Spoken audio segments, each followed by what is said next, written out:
किसी भी दूसरे शख्स पे उंगली उठाना बहुत आसान काम, लेकिन किसी भी दूसरे शख्स की बात को, उसकी बात में छुपे उस दर्द को महसूस करना ये असल चीज़ है। इसी तरह उस खातून ने कहा कि मैं बहुत मेहनत से डांस करती हूँ।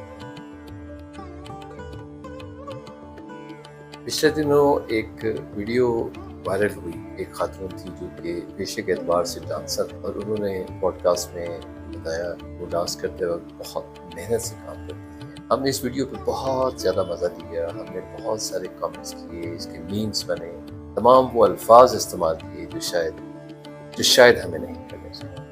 मुझे पूछना अपने लोगों से है कि हर एक शख्स के पास एक स्किल होती है, एक फ़न होता है, कोई एक तालीम होती है जिसकी बुनियाद पे वो अपना रिस्क कमाना चाह रहा हूँ।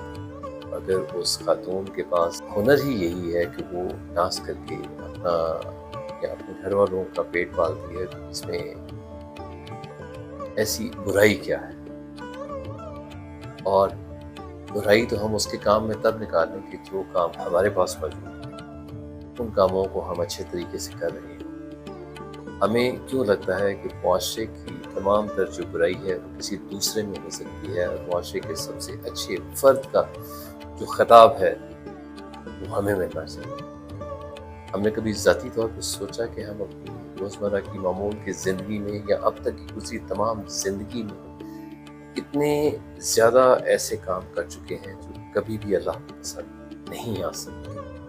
फिर क्या कभी हमने ये सोचा है कि हमने क्या ऐसा एक काम किया, इस सिस्टम के अंदर रह के, इस मुआशरे के अंदर कौन सा ऐसा रास्ता बनाया कि हमारे मुआशरे के अफराद सब के सब किसी एक बाइज़्ज़त प्रोफेशन में जाके अपना रिस्क कमा सकें? हमने कभी भी कोई ऐसी कोशिश नहीं की, लेकिन कोई अपनी कोशिश के बलबूते पर, अपनी जितनी भी समझ उसके पास मौजूद है उसके बलबूते पर कोई अगर रास्ता इख्तियार करता है, वो तमाम की तमाम बुराई जो है वो उसके खाते में हम लिख देते हैं। हमारे अंदर के छुपे हुए सफ़ेद पोश तमाशबीनों ने पूरी रंग और रनाई के साथ इस वीडियो को देखा होगा, लेकिन जब हम तबसरा करने पे आते हैं हमारा ईमान इस कदर मजबूत हो जाता है कि हमें लगता है कि हमें फतवे भी जारी कर देने चाहिए। हमें इस शख्स को, इस खातून को, इस ख्वाजा सरा को या इस मर्द को